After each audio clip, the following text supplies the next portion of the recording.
Hello and welcome to the Anxious Knitter podcast. My name is Joy and I am the Anxious Knitter. I'm so anxious, I almost deleted my first episode immediately after it finished uploading. But I didn't, which means I'm coming back at you for episode 2 with better sound quality. Okay, all the stupidness aside. My name is Joy. I'm coming at you from Waterloo, Ontario, Canada, where I live with my husband Luke and our dog Opie. And I'm just trying to live my crafty life. And yeah, so this is mostly a podcast about knitting with, little hints of crochet and sewing and scrapbooking and visual art and whatever the heck else I decide to talk about, because I'm a consummate dabbler. That's why in a lot of places on the internet, I'm known as dabblejoy. But yeah, anyway. So, before we get into all the craftiness, I just want to say a huge thank you to the people who actually clicked on my video and sat through any portion of it.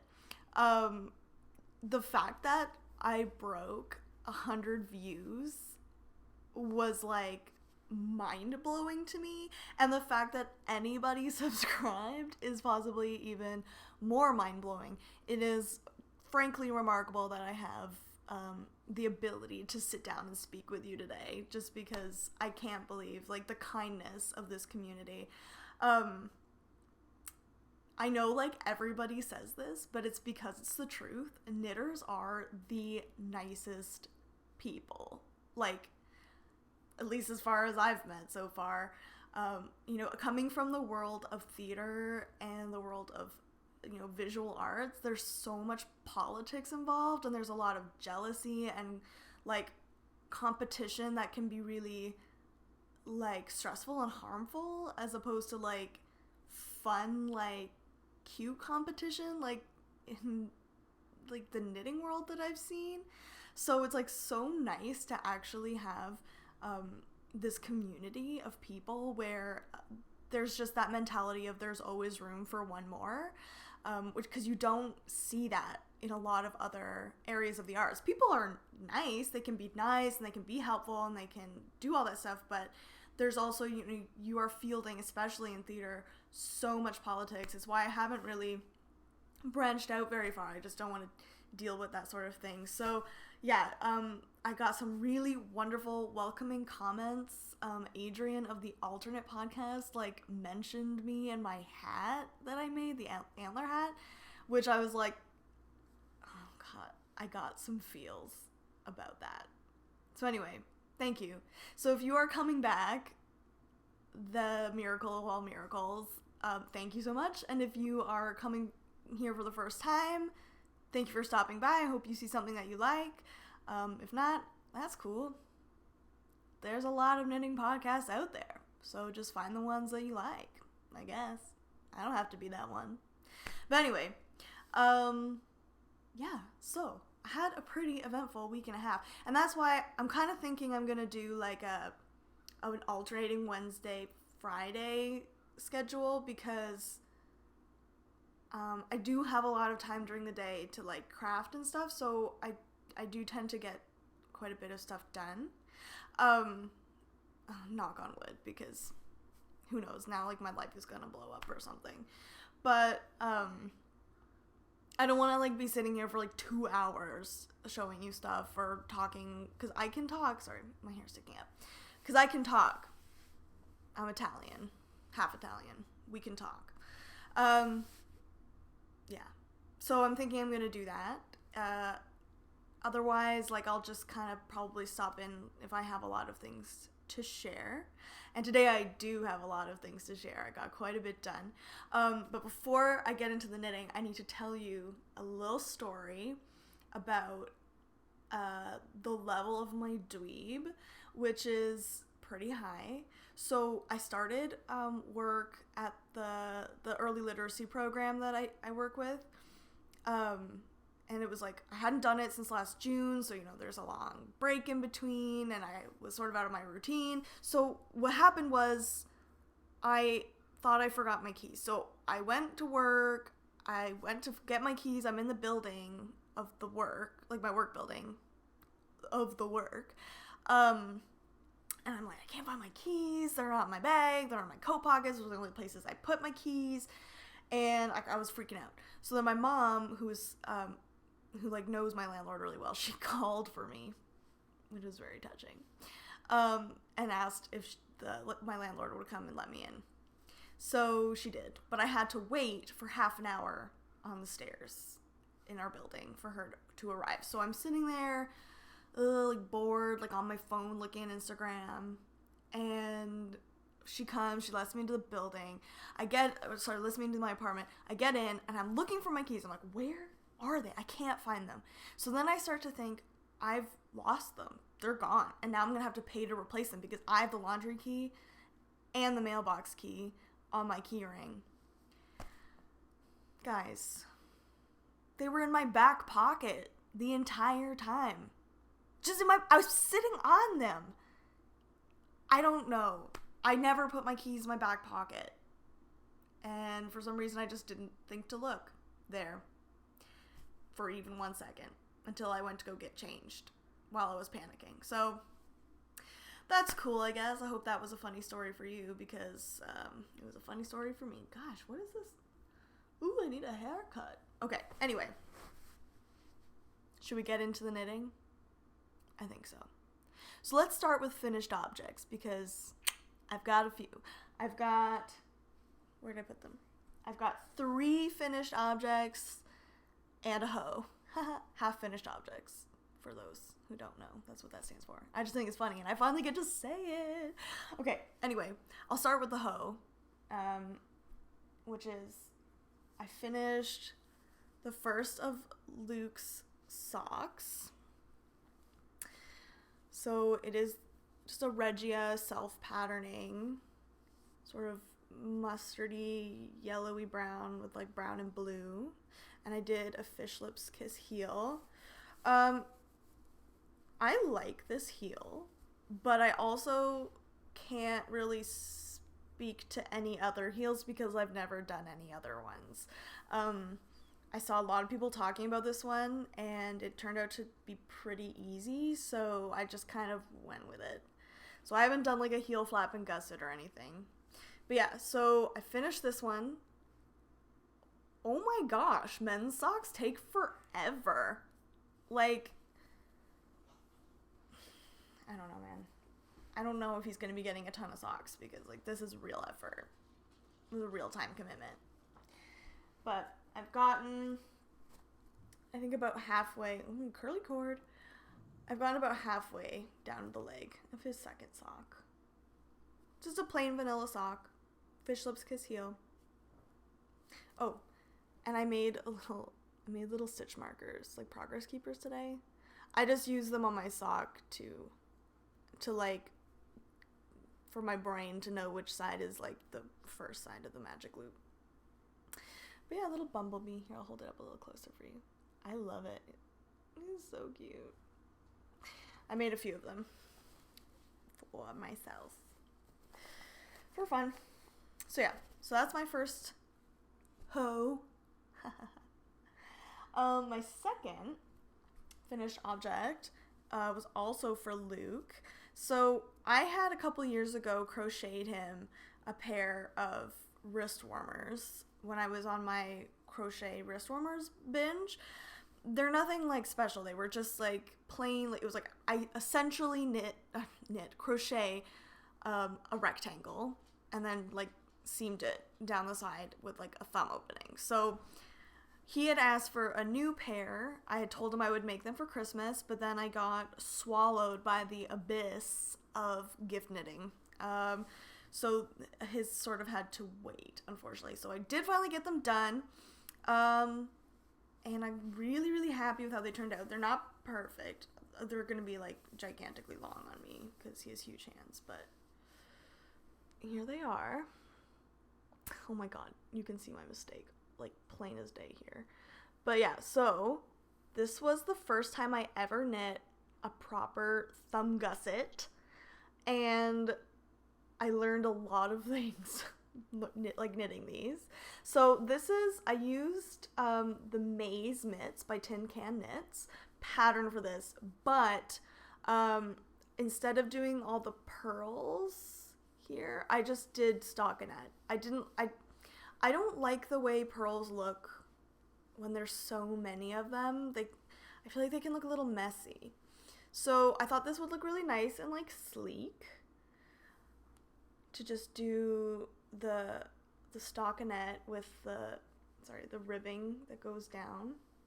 And he wanted really long knuckle cuffs to keep him warm when he's driving and walking the dog. So this was the first one I made, and I made a real hash of it, to be honest with you. I don't know, like, you can see, like, I didn't finish that nicely, and it bugs me. I also didn't do the decrease round on the thumb, so this thumb is, like, really wide. But, like, they're wearable, and he likes them. This one, I kind of perfected. Oh, and on this one, I couldn't figure out how to do the thumb with magic loop, so I struggled through deep ends. So my deep ends are like 9.5 inches long to knit like 18 stitches. So yeah, I cramped my hands really, really bad doing this thumb. But then I figured it out for this one. So I did do this on magic loop, which was much easier. And I did the decrease round, and it looks really nice, I think. I just used some Cascade 220 that he picked out at Shall We Knit in this fun green color. It doesn't have a name. So I really like Cascade 220, actually, for a commercial sort of bargainy, I guess, yarn. It's really soft and, like, I don't know, I love knitting with it. So yeah, I'm really happy with these. I'm gonna make myself a pair of fingerless gloves. Not these ones, but, I've been inspired. Alright, my second finished object is my Hermione's Everyday Socks. Oh my gosh. I love them so much. Obviously, I did not care about making my stripes match, and actually I kind of prefer that they don't. I just think that makes them look quirky. I mean, they're hand knits, right? So why not let them be quirky? And I used a Lang yarn for this, which it's really soft, and I really like the fabric it made, but it was quite draggy on my needles, which when I was putting the needle back in for magic loop would kind of drive me nuts. Because I didn't have that problem with the Reggie or even with the Patton's Croy, but whatever. I'll definitely still use this yarn again, but yeah, so I finished these yesterday night, and they are the Hermione's Everyday Socks by Erica Lueder, which, like I said last time, everybody and their mom has been making, and for good reason. I really like them. I'll definitely make another pair. The only thing, I wish I had done the full 18 repeats of the pattern, because these are quite short on my leg, and I would prefer them to be taller, but that's okay. I still love them. And so they're actually the second pair of socks I knit, completed socks I knit this month. I didn't mention this last time, I don't think. I'm going to participate in Kristen of Yarngasm's box of socks cal for 2017. And so now I have 2 pairs already for that. Yay! Oh, I like them so much. And if you're wondering, I just made these sock blockers out of foam core. They do the job. I don't block my socks, so they're just for podcast purposes, Instagram photos if I get around to it. Yeah, so really pleased with these. Definitely recommend this pattern. It's so much fun. And again, Fish Lips Kiss Heel. This one fit a lot better, actually. I'll just point that out. I did 60 stitches for these socks. My first pair of socks I did 64, and they're quite large, and they stretched out quite a bit. So these fit really, really nice. I'm really pleased. Yeah, so that's that. And my last finished object is, oh god, okay, this I'm the most excited about. I decided, so this has been a week and a half of learning curves for me in terms of the knitting. I wanted to learn Fair Isle, so I did it. I found this pattern. It's let me see if I can Siksak hat by Hanna Leväniemi. I'm sure I said that wrong. It's a free pattern on Ravelry. The pattern calls for DK weight, but I don't really have DK weight, so I just had a bunch of worsteds. So the pattern has you cast on 108 stitches. I cast on 100. Kind of wishing I had done either just the 108 or 96 because my decreases ended up being like weird. I can't math, okay? If numbers are involved, I get stressed. So you can't tell because of the pom-pom, which, yeah, I love it. But yeah, I really loved knitting this. Like, I did the entire body of this hat in one day because it was just so enjoyable. Yeah, so I did the cream color is the Aran colorway from Patton's Classic Worsted. And then the dark blue is Cascade 220. This green is the green I used for Luke's mitts. The gray is also Cascade 220, which I knit my brother's antler hat out of. Oh, and I finished that. So I don't have it because I gifted it to him already, but I'll put that on Ravelry if you're interested in seeing antler hat take 2. And then this tealy color is Jade Heather, which is Patton's Classic Worsted again, which I actually knit my very first hat out of, and it was gigantic. Yeah, so really, really love this. It's like super, like, okay, I'm gonna just flail in front of the camera for a second. But yeah, I love the way it fits. It's so slouchy. It's so soft. It fits so comfortably. And honestly, guys, like it goes with the sweater. My winter aesthetic is ski chalet circa 1994. Am I working that? Because I feel like I am right now, and I love that. I love this like super wide brim. I'll show you the inside because I am really proud of myself on this one because I had been seeing all this stuff about how like your stuff can pucker if you're too tight and blah blah blah, and I am pretty pleased with the way these floats look. They're so even.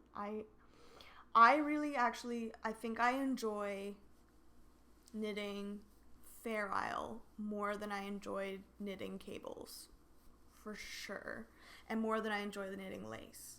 And I'm really excited too because now I can do a Fair Isle sweater for my first sweater, and I already have a few patterns lined up for that, but I think I know which one I'm going to end up going with.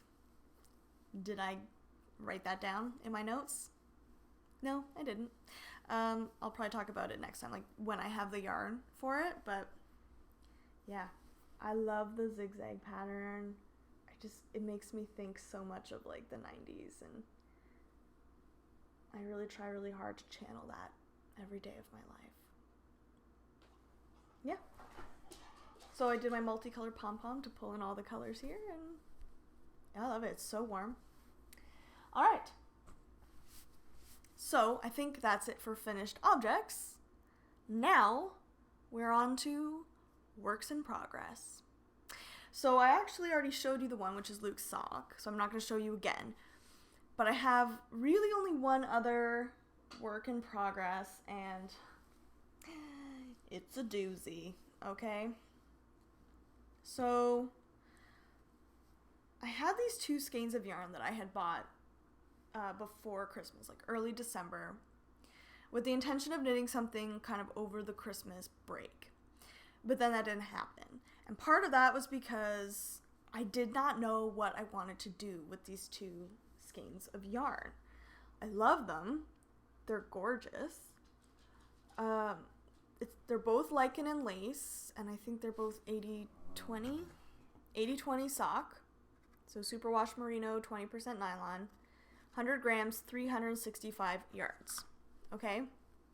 It's kind of a wonky, I think, yardage. Like when I was looking for 2-color shawls, everything was calling for at least 400 yards of each, or like 500 yards of one thing and 140 yards of another, and I wasn't going to go and buy another skein of this yarn, right? So I kept sitting on it and sitting on it and sitting on it. So let me just quickly, so this is the Wildflowers colorway, which is just, oh my god, I love it. It makes me think of a impressionist painting. And then this one is Aqua Haze, which is this really, really nice aqua with like grays that are almost black.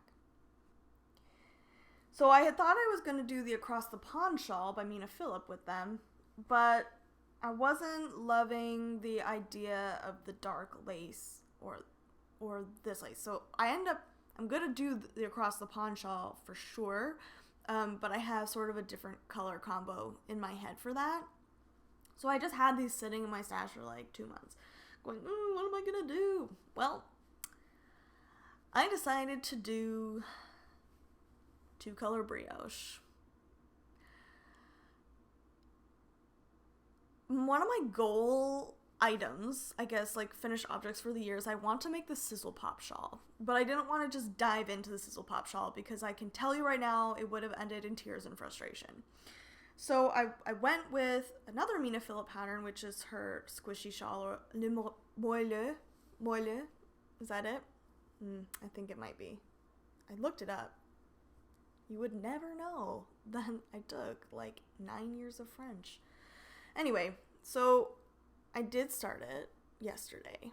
It's just a little one, little asymmetrical beard. Okay. But yeah, so 2-color brioche. I do think that like this yarn was meant to be brioche. But this is not intuitive for me at all. Like, I'm sitting there, I feel like I'm diffusing a bomb when I'm knitting on this. Like, okay. So, little story time here. I came home from work yesterday and I was like, I'm going to learn 2-color brioche. And I started with some worsted weight just to do like a swatch along with Mina Philipp's like knitting 2-color brioche tutorial, which is really, really good and I really recommend it. And I was just not getting it. It was not working. I could not figure out what I was doing wrong. So I got home. I sat down probably at 12:30 noon-ish. And I worked on it until Luke got home at almost 6 o'clock. I worked on the swatch and on this in complete silence. I usually have podcasts going while I knit, or I'm watching Supernatural or Downton Abbey or whatever else. And yeah, no, I couldn't have anything else happening around me while I was working on this. I ripped the first the setup rows and the first 5, not even 3 or 4 rows out probably 24 times, I would say, before I finally kind of got the hang of it. But holy crap, is it ever worth the stress? It's gonna look so pretty as long as I don't butcher it. So here, I'll bring it up a little closer. So my main color is the Wildflowers, and then the contrast color is the Aqua Haze. Opie! Shh. I'm really sorry if he just blew out your eardrums. I don't know how it's gonna feel. Oh my. I told you, every time. I did move into the living room because I thought maybe he would be less likely to be an idiot and be distracting if I was in the same room as him, and then he could have the option of sitting on the couch with me. Opie, you want to come here? He doesn't want to come here. So anyway, I've done 3 repeats. Are you coming? Come. There he is. Okay. Yeah, I know. Okay, sit. Okay, so I've done 3 repeats of the pattern. It's starting to make sense in my brain now. But I feel like this is going to take a while. My goal is to get it done by February 11th. because Luke and I are going out for Valentine's Day a little early, and I really, really want to wear this where we're going. It's so soft and squishy. I totally get the appeal of the 2-color brioche. Absolutely. Or maybe it's just brioche in general. I haven't knit 1-color brioche yet, although there is a pattern by Knit Graffiti that I'm stalking. She hasn't released it yet. It's her Princess Leia tribute shawl. It looks so pretty. But yeah, so I will be working on that, and hopefully I will have more progress to show you next time. But let me know, like, is this, like, I cannot be the only one who feels like the world is gonna explode, like, as you're doing it. Do you have any tips for, like, keeping it straight in your head? Like, I've been using a notebook, but to mark down my repeats, but I don't know. But I'm really excited to finish it. Definitely will be using lifelines on this one, guys. Really excited to have something to do with that yarn. Also, apparently I'm really excited because I've been saying that for about everything. So yeah, the only other work in progress it's not a work in progress yet, but it's going to be, which is not a Find Your Fade shawl. I bet you thought that's what I was going to say, but I'm not going to do that. And that is because I don't have, like, an enormous stash to draw from, and I really just can't afford to go out and buy 7 skeins of yarn to make that shawl. I don't even know if I would like it in the end. Like, I like watching other people do it, and I love seeing what other people are doing and, like, their color choices, but I don't have the patience for something of that size right now, shawl-wise. But anyway, so the thing that I'm going to be starting probably today is the crochet granny stripe blanket, which everybody is doing right now. And where did I put it? Hold on. Okay. So I like crocheting blankets, and I've never done a granny stripe. I've done a granny square blanket. Like, I've done baby blankets for people out, like, that are granny squares. But I haven't done, like, a full-size granny stripe blanket. And I really like the way they look, and I really like when it's, like, 1 stripe per color. And I'd really like to make one to go on mine and Luke's bed. So I'm going to start that. I do have I have quite a few leftovers. And the thing is that some of the leftovers are fairly significant, like 15, 20 grams, but I just don't know that I would use them. I don't really like knitting shawls with lots of colors in them. Like 2 or 3 is maybe like my max, I feel. So I don't know, like, in my head, I will say the words, oh, no, I'll save it because I don't want to waste that yarn on a crochet granny stripe blanket. But I need to not think that way because it's not a waste. It's going to be a beautiful thing to have for, like, years to come. It's going to brighten up our bedroom because our bedroom is, like, just beige. And yeah, like, I'm not wasting that yarn by using it on a blanket. But for some reason, like, my brain decided that it's a waste. So I might just have to suck it up and just do it. But I had started a knitted patchwork blanket. Because I liked the idea of the Cozy Memories blankets, but I'm not a huge fan of the mitered square blanket itself. So I was like, oh, I'll just knit some garter stitch squares and sew them together. Is that the right side? Yeah, maybe. I don't know. So I have 4 squares on it right now, but I don't love that. I don't love it. I think it looks kind of messy, which bothers the living crap out of me. So I am thinking I might pull these out and use them in a crochet stripe blanket. But I have some other colors to work on first, so I'm not in, like, a rush to make that decision, but I just think having the different weights of yarn will look better. So I'm going to start a granny stripe blanket, and I think I'm going to use I believe it's I'm going to try and not knock my mic over and make horrible clattering sounds. I think I'm going to use a 3.5 millimeter crochet hook. Because I did a little swatch. I did one with a 2.5 and I did one with this, and I liked these better. It was just easier to maneuver. And my 2.5 millimeter needles, a lot of my crochet hooks are from Luke's grandmother.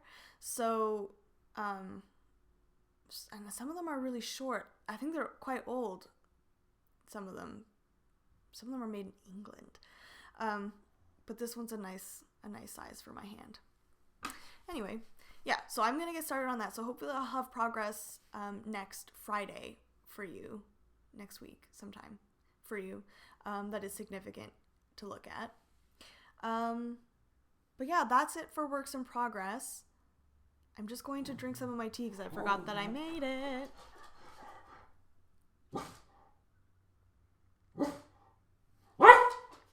my gosh, this dog.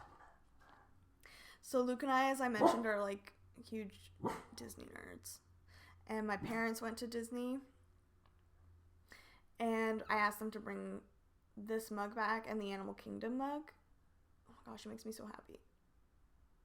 But I'm going to talk a little bit about Disney in the next segment, which is stuff I bought for knitting. Yes.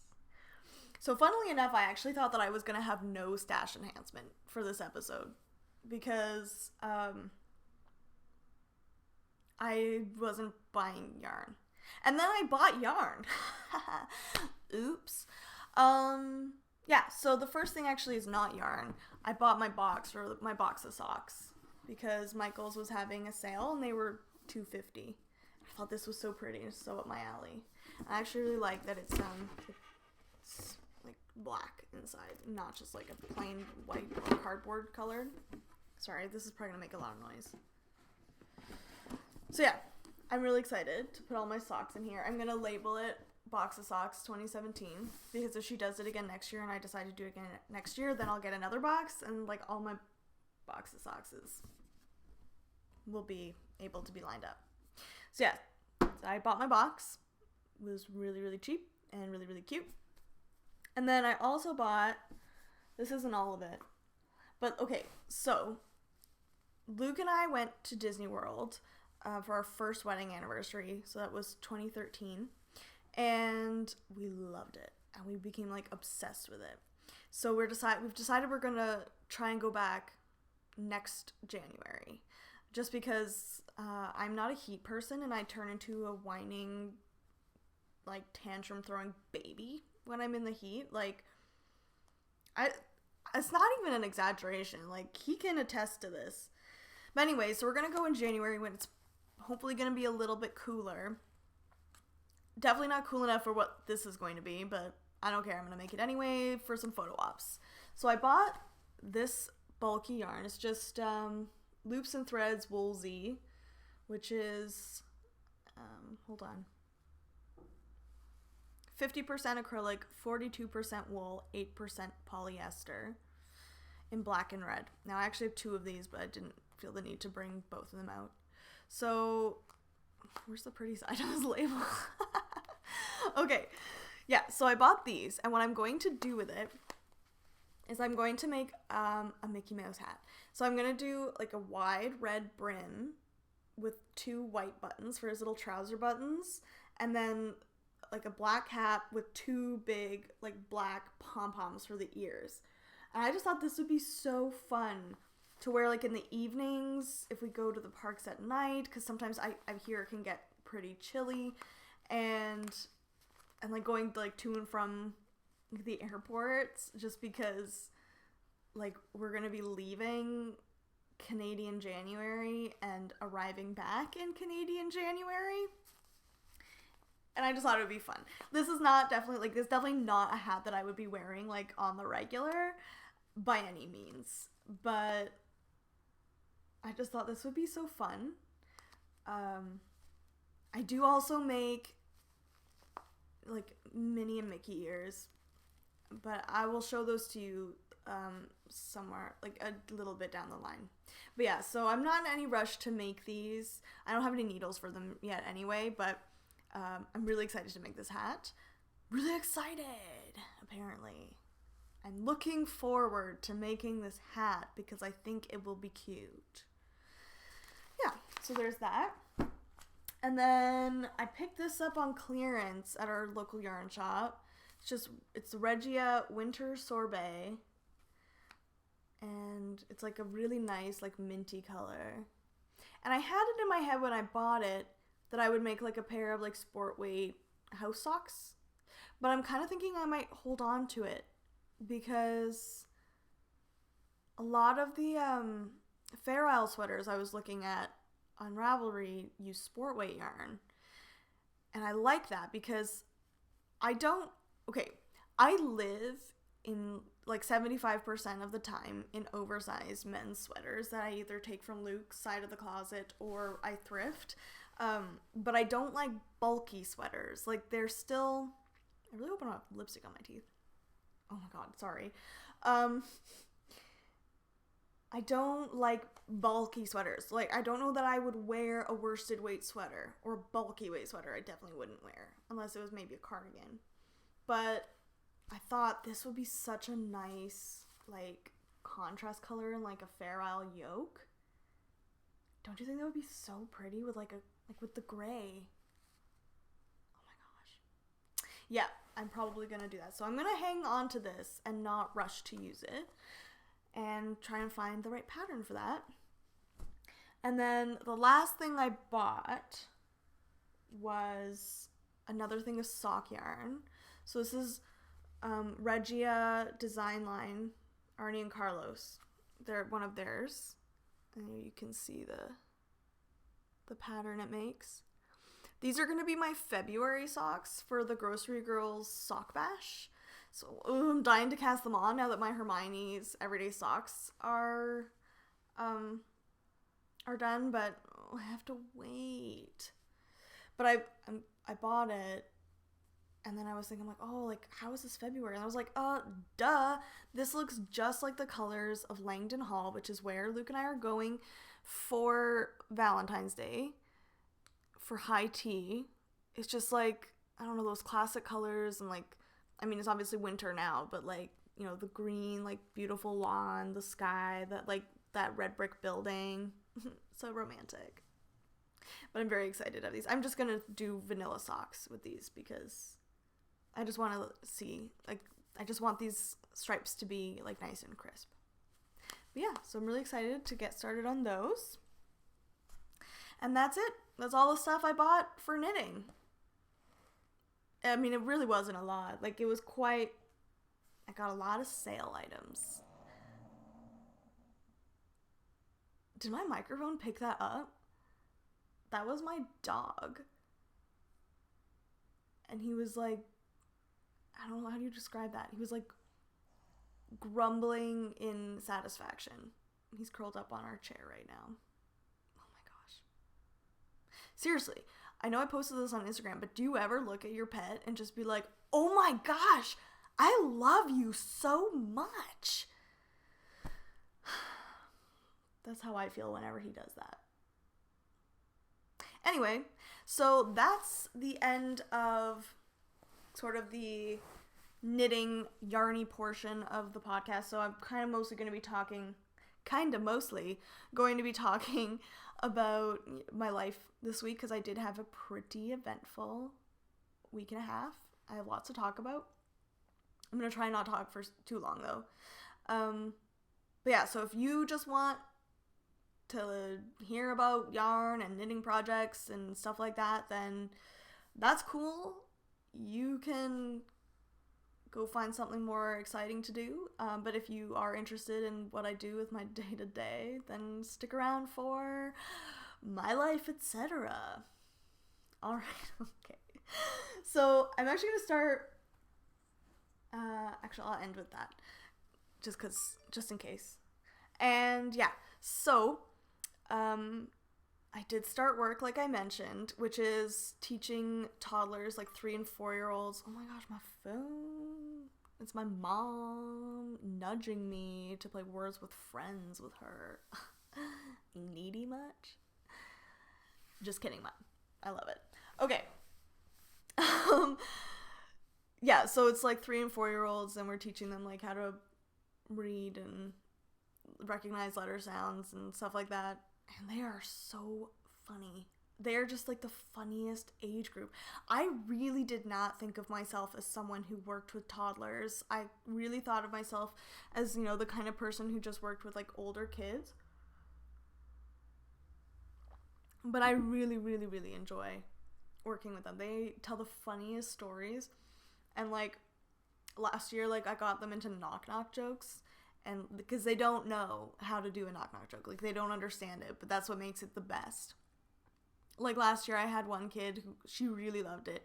And she always told me the same one, which was, she'd go, knock knock, who's there, Victoria?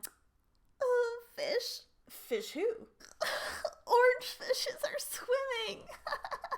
And she would crack herself up. So anyway, it was really funny. I'm looking forward to bringing that back. Yeah, and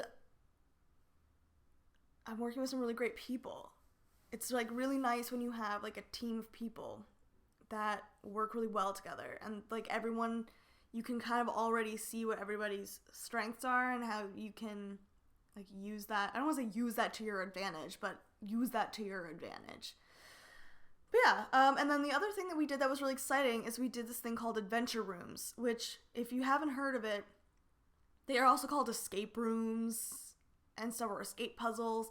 And we're lucky that we have we have a few actually in Kitchener-Waterloo, but we have one that's really, really great. I think it's like Canada-wide, called Adventure Rooms. And we did it last year for the first time, my whole family, so there were 7 of us at the time. And we did it like all of us together. Are you done?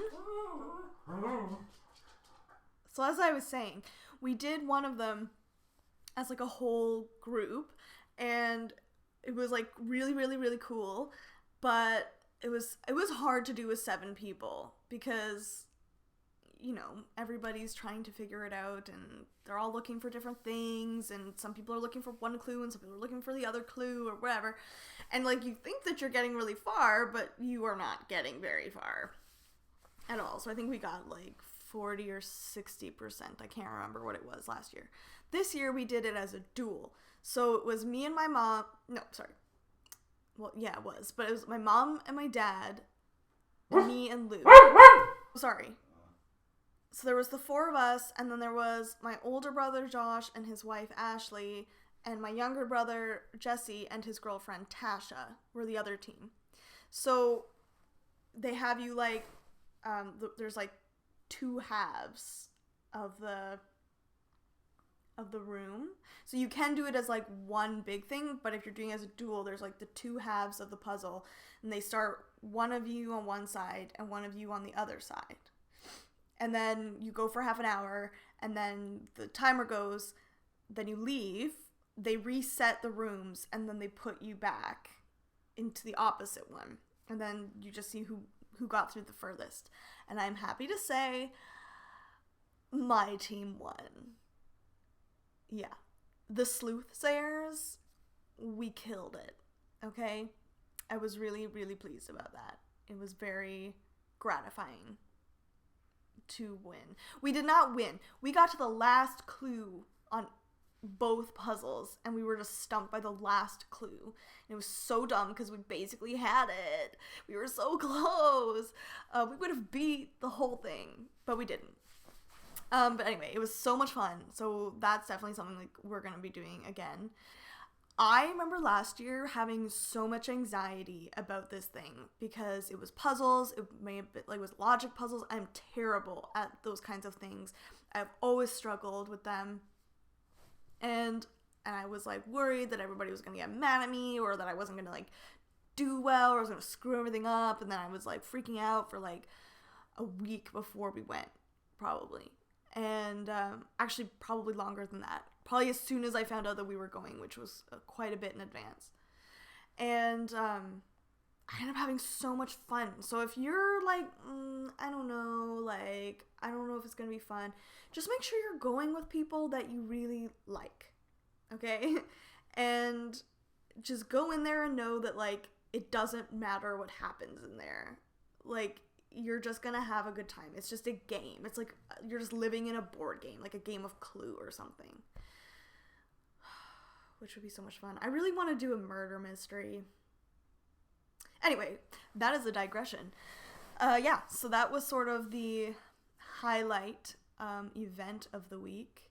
And then I also went to the cast party for the Christmas show that I stage managed, which was fine. It was fine. I'm not one of those people who get sentimental about the shows that I've worked on or that I've been in. It's like when it's done, if I'm really glad if it ends on a high note, but like that's it for me. Like I'm like, all right, see ya, it's nice knowing you. Maybe we'll see you again in another show, and if not, cool. It was good working with you. But I don't really. This is gonna sound so awful, but like I don't really miss people in the theater world. No matter how much I enjoy working with them or like teaching them or whatever. It's just not something that I feel. I don't think that's a bad thing. So the cast parties are always kind of weird for me because they take place like a month or two later, and then at that point I've moved on to the next thing, and I don't really feel the need to hang out. But I went, obviously, because they're kids and I don't want to let them down. And I got to work on Luke's sock while I was there. Sorry, I keep looking down at my notes, but there's only one last thing that I want to talk about, which is great because that means that I'm running way under yesterday. I hope I'm not missing anything like terrible, and I'm gonna like finish this like, oh no. Anyway, it's a TV show thing, which is Luke and I just watched the first season of Series of Unfortunate Events on Netflix, and it was so much fun. I did not finish reading those books. I think it was just there were so many of them, and they were still at that point where they were coming out for the first time. So it wasn't like I had all 13 books to just sit down and read, and I kind of moved on to other things. So I think I made it to book 5 or 6. I have all of them right now. I borrowed them from my mom, so I'm gonna try and read them before season 2 comes out. So just so I know, but really, I think they did a really, really good job. And I'm pretty sure Dan Handler, Lemony Snicket, is one of the writers on the show, if I'm not mistaken. So, I mean, you know that it's gonna be more to what he wanted. I know a lot of people did not like the movie with Jim Carrey. I really liked that movie at the time. Obviously, like, they rushed through things to get through the first 3 books, but given that format, I thought that they captured the essence of the books pretty well. I loved Jim Carrey as Count Olaf. Like, he was Count Olaf to me. Neil Patrick Harris did a really good job too, but I feel like he was not as sinister as Jim Carrey was. And the humor was a little more modern in some ways. So I feel like there was like a little bit of a disconnect there for me. But I mean, other than that, the casting was pretty much flawless. The kids are wonderful. I really liked the way they did Sunny. Actually, like, there are some points where you're like, okay. But like most of it I thought was really funny and like really, really went with that kind of funny humor in the book.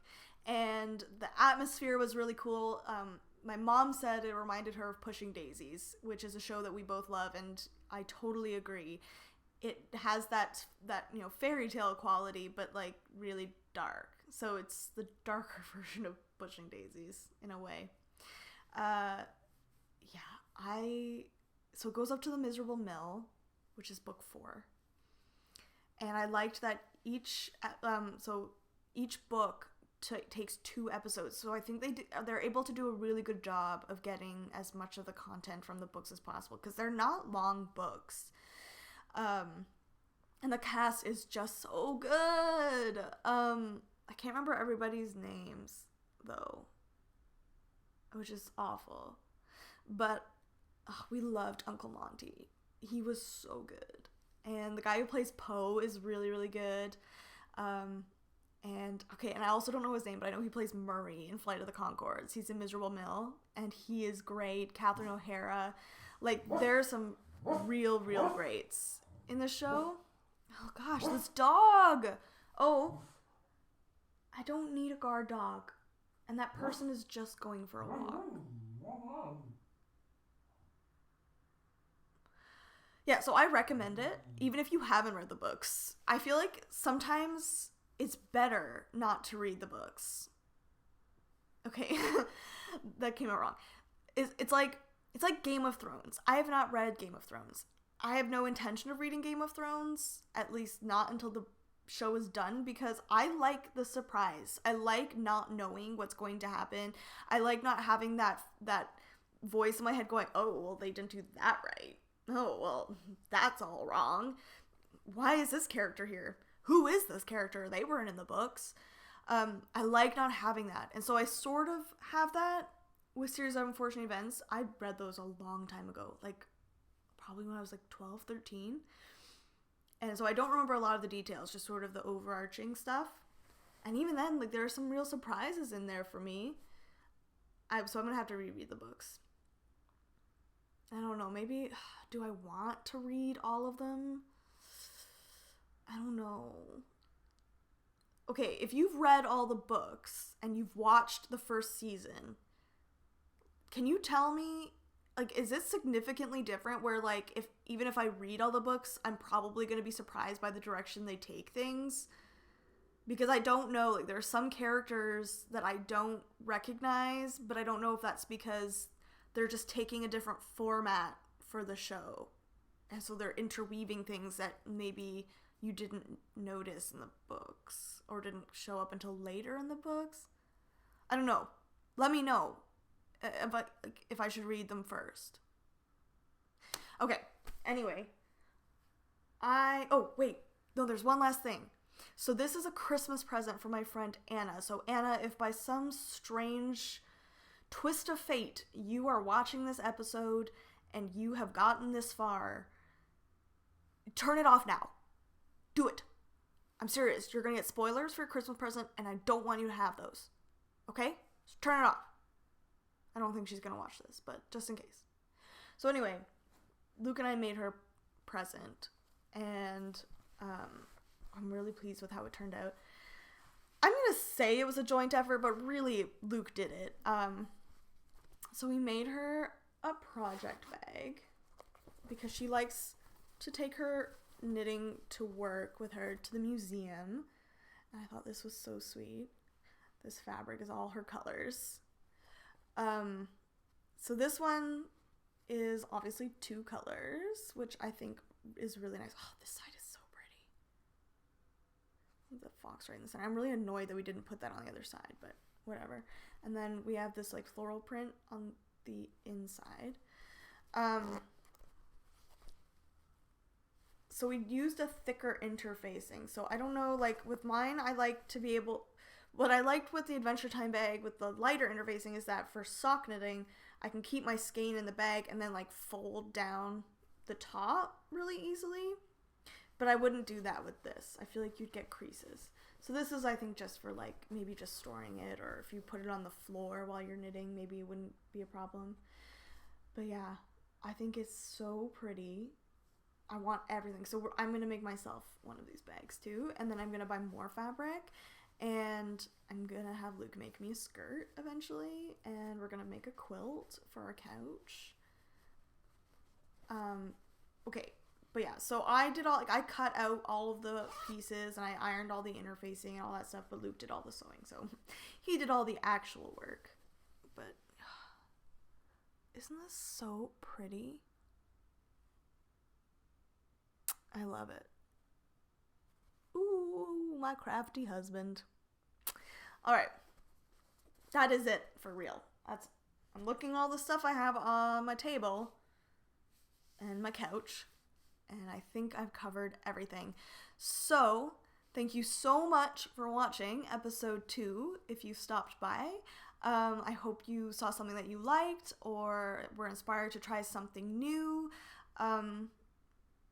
But yeah, so I will see you in a week and a half probably for episode 3, and hopefully I'll have some exciting things to show you then. So thank you so much. Over and out. That awkward moment when you realize you forgot to mention your social media stuff. So anyway, I'm back. If you would like to find me elsewhere on the internet, I am dabblejoy on Ravelry, and on Instagram, I am Rhineland Story. So if you'd like to come and check out any of my photos or look at my projects or be my friend on Ravelry, I'm totally cool with that. Yeah. This time I'm going for real.